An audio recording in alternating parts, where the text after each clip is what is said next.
Assalamualaikum warahmatullahi wabarakatuh. Pada hari ini kembali lagi dengan pelajaran IPA. Gimana kabarnya semua? Mudah-mudahan baik-baik aja ya, sehat walafiat, dan tetap semangat belajarnya, oke? Nah, pada hari ini Ibu ingin mempelajari, mengajarkan kalian tentang klasifikasi makhluk hidup.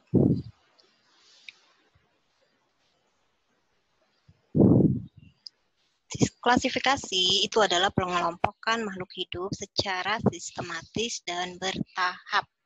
Ya, jadi karena makhluk hidup itu ada banyak, itu perlu dikelompokkan berdasarkan ciri-ciri dan persamaan satu sama lainnya, biar tahu itu masuknya ke klasifikasi apa.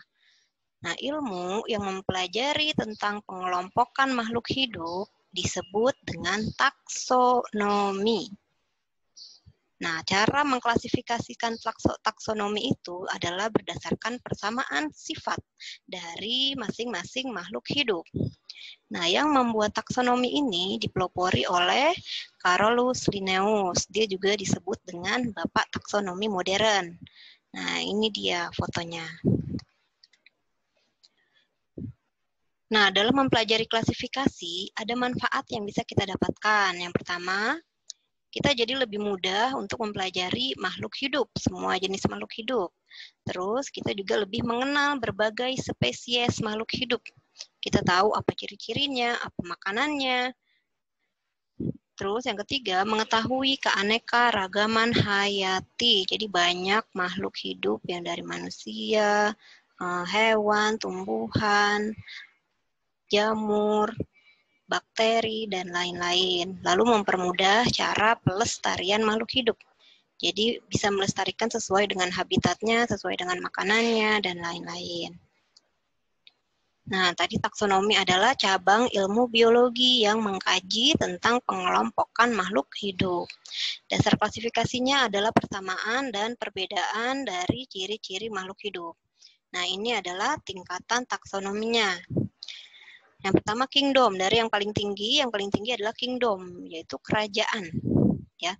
Lalu ada filum atau divisi. Kalau filum itu untuk hewan, sedangkan divisi untuk tumbuhan. Kelas, ordo atau bangsanya, bangsa jenis apa, family, genus, spesies. Jadi yang paling tinggi itu kingdom. Lalu tingkatan takson yang paling rendah adalah spesies. Ya, semakin ke bawah, semakin kecil tingkatannya, maka persamaannya semakin sedikit. Tapi kalau semakin ke atas, semakin ke kingdom, itu persamaannya semakin banyak. Nah, ini dia ya, masih yang tadi tentang jenjang taksonomi makhluk hidup. Urutannya yang tadi dari kingdom atau regnum, itu kerajaan, filum atau divisi itu bagian atau keluarga besar dari apa. Klasis itu kelasnya kelas-kelas apa aja. Ordo itu bangsa, family suku, genus itu marganya, spesies itu jenisnya. Ya, kita lihat contohnya. Contohnya misalnya taksonomi harimau dan macan tutul. Secara tampilan sepertinya sama ya, harimau sama macan tutul. Nah, tapi kita lihat di sini, kingdom dari harimau adalah animalia. Sedangkan macan tutul sama ya, animalia juga. Animalia itu berarti masuk ke kerajaan hewan-hewanan. Semua hewan, binatang masuknya ke kingdom animalia. Lalu, taksonomi selanjutnya yang lebih kecil dari kingdom yaitu filum. Nah, filum dari harimau itu vertebrata. Ternyata sama ya, macan tutul juga vertebrata. Vertebrata itu berarti hewan yang memiliki tulang belakang. Nah, kedua hewan ini, harimau dan macan tutul, keduanya memiliki tulang belakang. Jadi filumnya sama. Nah, di bawahnya filum, taksonomi yang lebih kecil lagi yaitu kelas. Kelas dari harimau dan macan tutul sama-sama mamalia. Mamalia itu berarti hewan yang menyusui. Duanya ini menyusui ya. Lalu ordo, di bawahnya kelas ada ordo. Ordo itu bangsa, bangsanya bangsa karnivora. Keduanya sama-sama karnivora. Ordo atau bangsa ini biasanya dilihat dari jenis makanan yang biasa dimakan hewan itu. Nah, kedua hewan ini, harimau dan macan tutul, makanannya sama-sama pemakan daging karena keduanya sama-sama hewan buas. Jadi sama-sama ordonya karnivora atau hewan pemakan daging. Familinya ini masuknya ke Felidae, sama. Macan tutul juga Felidae. Felidae ini sejenis kucing-kucingan. Ya, jadi dia masih satu famili sama kucing, makanya bentuknya hampir mirip kucing, tapi lebih buas harimau dan macan tutul. Yang membedakan dari kucing adalah genusnya. Genusnya adalah Panthera kalau harimau dan macan tutul. Dua-duanya sama. Genusnya marganya depannya sama-sama Panthera. Nah, yang membedakan dari kedua hewan ini adalah spesiesnya. Kalau harimau, Panthera tigris. Kalau macan tutul adalah Panthera pardus. Ya. Nah, ini kata yang depan itu menunjukkan genus. Genusnya sama, sedangkan kata kedua ini menunjukkan spesies. Ya. Jadi, spesies secara lengkapnya harimau adalah Panthera tigris, sedangkan macan tutul Panthera pardus. Ya. Berbeda di spesiesnya. Nah, kita lihat sebelumnya cara penulisan spesies di sini ada yang menarik, ada ciri khususnya. Nah, ada sistem tata nama binomial nomenklatur namanya. Apa sih itu? Nah, itu adalah aturan penamaan baku bagi semua organisme makhluk hidup. Jadi tata cara penulisan nama ilmiahnya. Kan setiap hewan dan tumbuhan itu masing-masing memiliki nama ilmiah. Nah, cara penulisan nama ilmiah disebut binomial nomenklatur atau tata cara nama ganda yang terdiri dari dua kata. Binomial artinya dua nama. B itu dua, nomial nama. Dari sistem taksonomi, yaitu dari klasifikasi makhluk hidup dengan mengambil genus dan nama spesiesnya. Yang menemukan masih sama Carolus Linnaeus. Nah, itu biasanya kalau nama ilmiah menggunakan bahasa Latin. Ya, jadi dua kata pakai bahasa Latin. Nah, gimana caranya? Cara menggunakan sistem tata nama ganda atau binomial nomenklatur yang pertama, terdiri dari dua kata. Dua kata berarti, ini misalnya Carolus Linnaeus, ini dua kata. Ya, contohnya yang tadi juga, Panthera tigris. Kata pertama itu Panthera, kata kedua tigris, itu namanya dua kata. Kata pertama itu merupakan nama genus. Nah, kata yang kedua merupakan nama spesies. Lihat lagi di sini.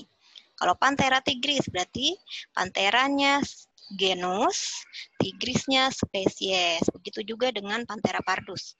Panthera genus, pardusnya spesies. Nah, kata satu itu diawali dengan huruf besar. Ya, jadi huruf besar itu hanya kata yang pertama tapi awalnya aja. Sedangkan kata pada huruf kedua itu huruf kecil semua. Kita lihat contohnya sama-sama. Nah, ini contoh penulisan nama ilmiah berdasarkan binomial nomenklatur. Kita ambil contoh nama ilmiah padi. Nah, nama ilmiah padi itu adalah Oryza sativa. Yang bisa kita lakukan untuk penulisan ilmiah padi yang benar, yang pertama bisa dicetak miring. Ingat, huruf pertama huruf besar atau huruf kapital. O-nya huruf kapital, huruf selanjutnya semuanya huruf kecil. Ya. Yang pertama dicetak miring, Oryza sativa dicetak miring. Kalau di komputer lebih mudah cetak miringnya. Yang kedua bisa dicetak tebal. Ya, sama tetap ya, O-nya huruf kapital atau huruf pertama pada kata pertama huruf kapital atau huruf besar. Lalu dicetak tebal. Atau bisa juga di garis bawah per kata. Di garis bawahnya per kata. Jadi nggak boleh disambungin ya. Sama huruf pertama pada kata pertama huruf kapital. Nah, kamu hanya memilih salah satu penulisan saja. Kalau mau cetak miring aja. Nggak usah ditebelin, nggak usah di garis bawah. Begitu juga yang garis tebal, cetak tebal atau garis bawah. Pilih salah satu penulisan saja. Nah, menurut R.H. Whittaker, dia membagi makhluk hidup itu menjadi 5 kingdom. Ada 5 ya. Yang pertama Monera, kedua Protista, ketiga Plante, keempat Animalia, kelima Fungi. Ya. Nah, fungi itu dipisahkan dari plante karena sifatnya yang heterotrof, sedangkan plante itu sifatnya autotrof. Jadi dia ada kingdom baru. Yuk kita pelajari sama-sama. Yang pertama, dari 5 kingdom yang disebutkan oleh R.H. Whittaker ada kingdom Monera. Apa itu Monera? Monera itu semua makhluk hidup atau organisme yang prokaryotik. Prokaryotik itu artinya dia nggak punya membran inti sel. Ya, jadi inti selnya kan setiap makhluk hidup itu punya inti sel. Di dalam tubuh kamu juga ada inti selnya, tapi dia nggak ada membrannya, nggak ada pinggirannya. Ya, itu namanya prokaryotik. Kenapa nggak ada? Karena dia hanya satu sel. Biasanya bersel satu atau nama lainnya uniseluler dan bersifat mikroskopis atau bentuknya sangat-sangat kecil, berukuran nanometer. Kalau udah nanometer itu sangat kecil dan hanya bisa dilihat menggunakan mikroskop. Contohnya yaitu semua bakteri dan ganggang hijau biru atau cyanobacteria. Contohnya Escherichia coli itu adalah bakteri pada usus besar kamu, ya, bakteri E. coli untuk pembusukan makanan di usus besar. Ada Anabaina species, nah ini termasuk ganggang, dan Spirulina maxima itu termasuk ganggang hijau, masuknya ke kingdom Monera. Nah, kingdom yang kedua itu adalah kingdom Protista. Nah, beda dari kingdom Monera, kalau Monera itu hanya satu sel kebanyakan, hampir semua satu sel. Itu biasanya kalau Monera itu tadi contohnya bakteri-bakteri masuknya ke Monera. Kalau Protista, ukurannya ada yang mikroskopis, ada yang makroskopis. Mikro berarti kecil ya. Kalau makro berarti lebih besar. Ya, lebih besar, lebih terlihat jelas kalau dilihat dari mikroskop. Dan dia itu hidupnya ada yang hanya satu sel atau uniseluler, ada yang selnya banyak atau multiseluler. Nah, kalau Protista itu sifatnya beda sama Monera. Kalau Monera tadi prokaryotik atau tidak memiliki membran inti sel, tapi kalau Protista itu eukaryotik, punya membran inti sel. Hidupnya di tempat lembab sukanya, bersifat aerob dan anaerob. Jadi dalam proses respirasinya ada yang membutuhkan oksigen, kalau anaerob berarti proses respirasi atau pernafasannya tidak membutuhkan oksigen. Sifatnya heterotrof. Heterotrof artinya tidak bisa membuat makanannya sendiri, dia membutuhkan makanan dari luar. Contohnya, ada protista yang menyerupai hewan disebut dengan protozoa. Yang ini protozoa nih. Protozoa, ada yang menyerupai tumbuhan, itu disebut alga atau ganggang.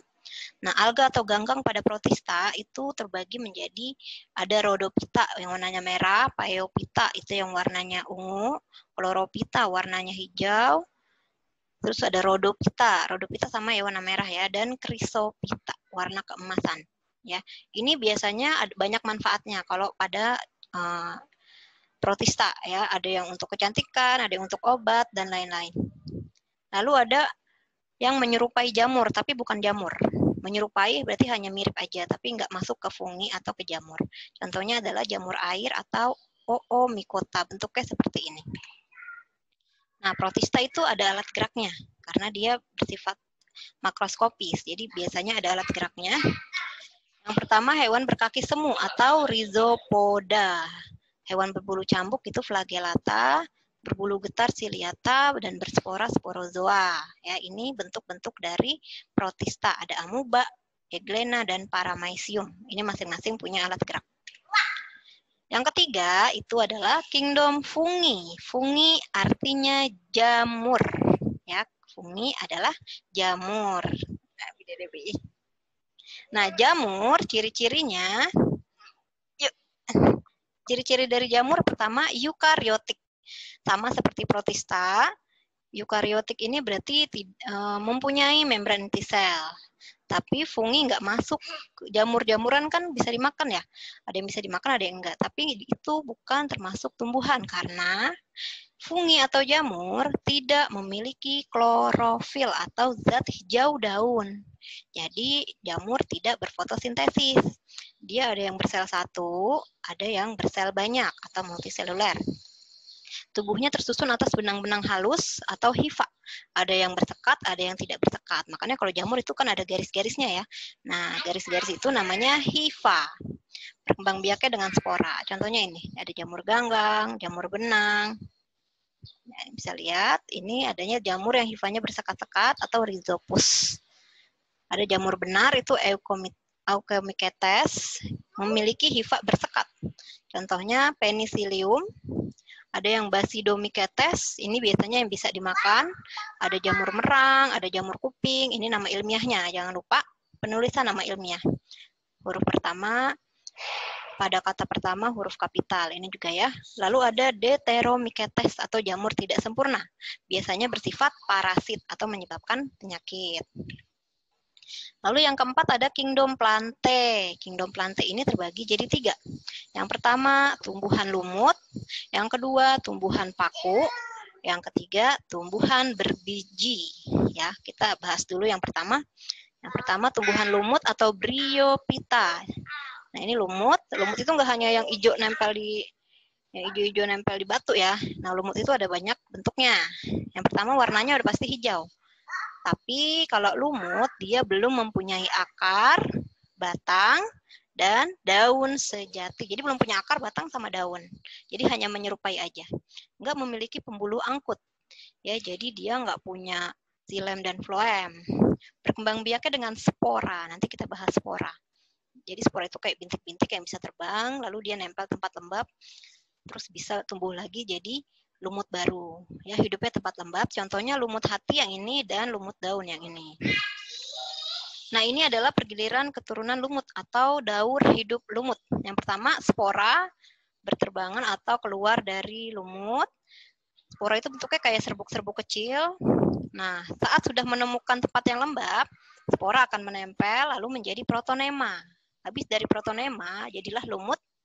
Kalau sudah jadi lumut, terbagi menjadi 2 sel kelamin jantan dan sel kelamin betina. Ini sel kelamin betina namanya Archegonium, sel kelamin jantan namanya Antheridium. Sel kelamin betina atau Archegonium menghasilkan sel telur, sama seperti sel kelamin betina pada manusia ya. Kalau sel kelamin jantan atau Antheridium itu menghasilkan spermatozoid.